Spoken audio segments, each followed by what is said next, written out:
Good morning and greetings from Northumberland on Thursday, the 11th of May. It's a beautiful, almost early summer morning. Yesterday we had this lovely beginning to the day, then a bit of rain later on. We seem to move from early summer back to April, back to early summer. And today might just be the same. But there's no doubt that a bit of sunshine in the morning gives us a sense of well-being.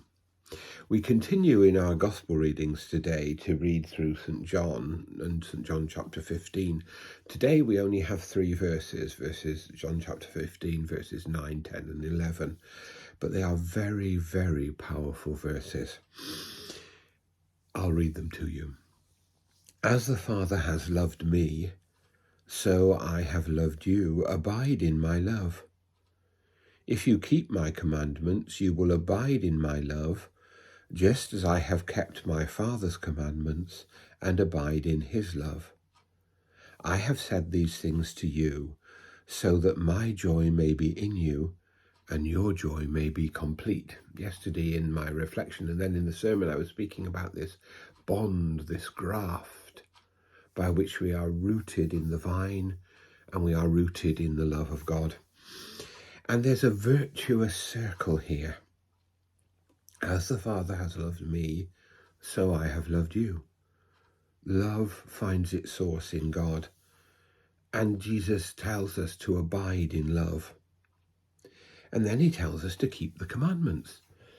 But what are the commandments? When Jesus was asked what was the greatest commandment, he replied, "You shall love the Lord your God with all your soul, with all your mind, with all your strength, and you shall love your neighbor as yourself." So we are able to love if we love. And we, from the love of God in us, are enabled to love. It's a virtuous circle. It's a circle of love. It's a realization that we only really have the power to love because it is given us. We only really have the power to love because it is a gift of God. And that our striving, our part, is to cling on to that love, to abide in it. To think each morning, each beautiful morning like this, and each rainy morning, how can we abide in the love of God? And so I come to this place and light these candles and offer my prayer so that I may know that I am in the presence of God. And sometimes that's easy, and sometimes it's much more difficult.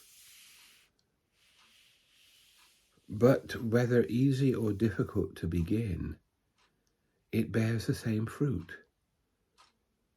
That fruit of connection.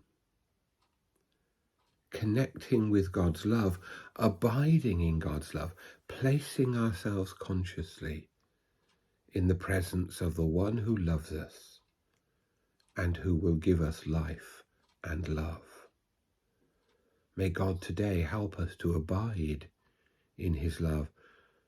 And may that love abide in our world, in those dark places of Ukraine and Iran, Afghanistan, Sudan, the Holy Land, the places that are uppermost in our mind at the moment, but there are more.